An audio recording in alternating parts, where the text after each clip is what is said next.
Welcome back to Albums Born Today, where we delve into the history behind albums celebrating their release. It's May 7th, 2024. Let's explore what the past has in store for us today.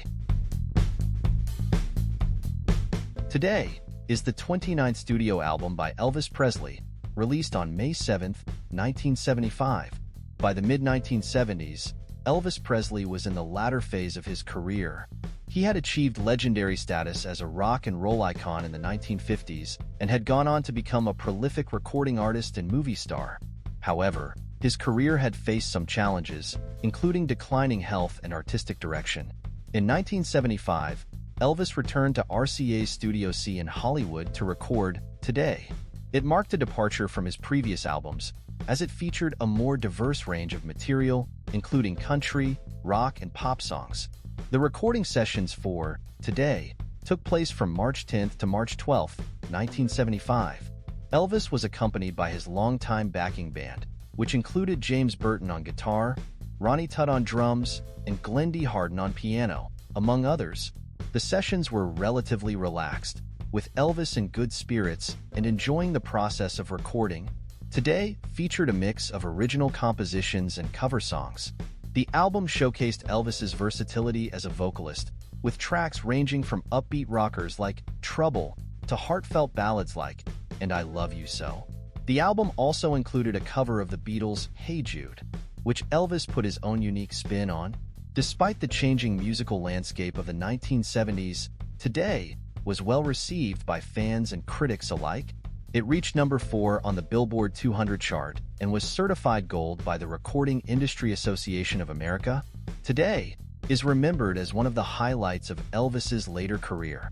While it may not have generated the same level of commercial success as some of his earlier albums, it demonstrated his enduring talent as a performer and his ability to adapt to changing musical trends. Hysteria is the fourth studio album by the British synth-pop band The Human League, released in May 1984.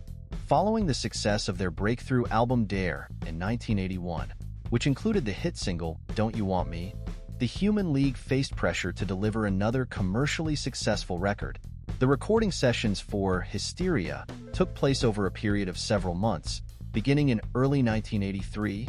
The album was primarily recorded at Air Studios in London, with additional sessions held at Genetic Sound Studios and various other locations.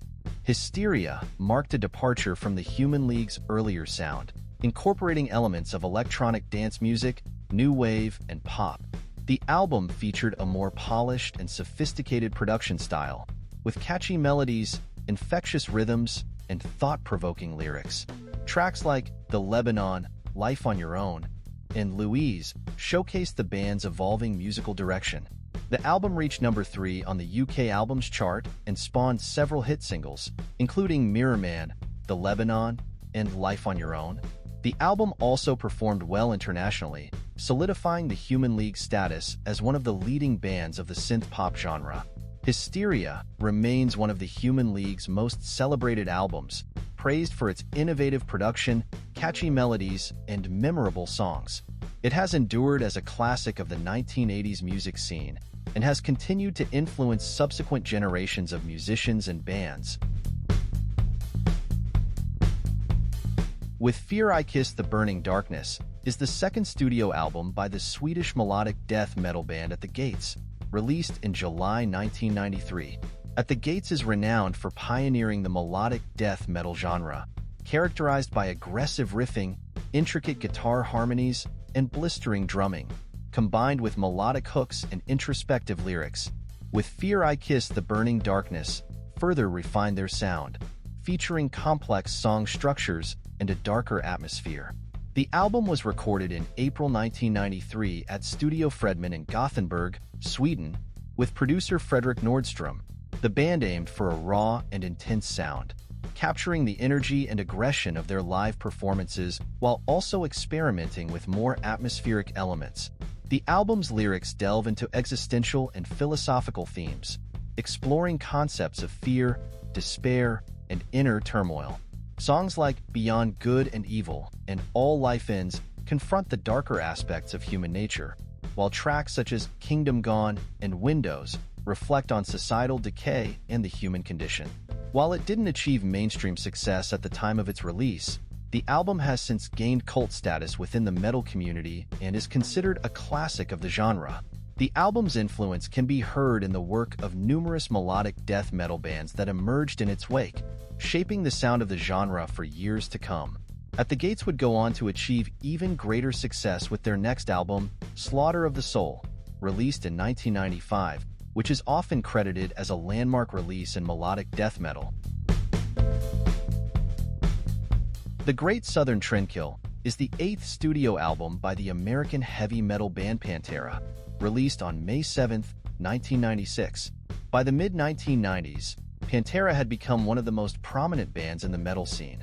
Known for their aggressive sound and intense live performances, The Great Southern Trendkill was recorded at Chasin Jason Studios in Dallas, Texas, and at Nothing Studios in New Orleans, Louisiana. Anselmo recorded his vocals separately from the rest of the band due to his desire for privacy and creative control. The album was produced by Terry Date, who had worked with Pantera on their previous albums.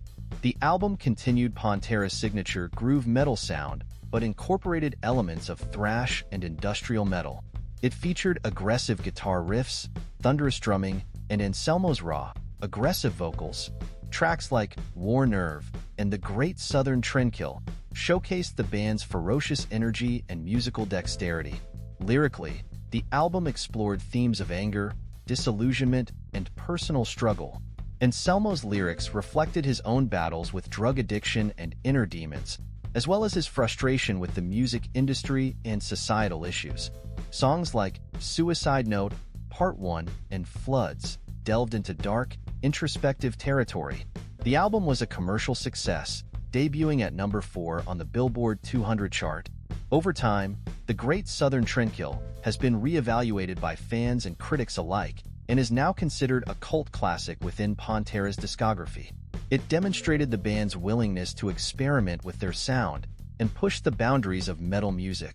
Tragically, it would be the last album to feature the classic lineup of Pantera, as tensions within the band would eventually lead to their dissolution in the early 2000s. Thanks for tuning in. If you enjoyed this video, don't forget to hit that like button and subscribe for more content. Feel free to leave your thoughts and suggestions in the comments below. Keep the music alive, and we'll see you in the next video.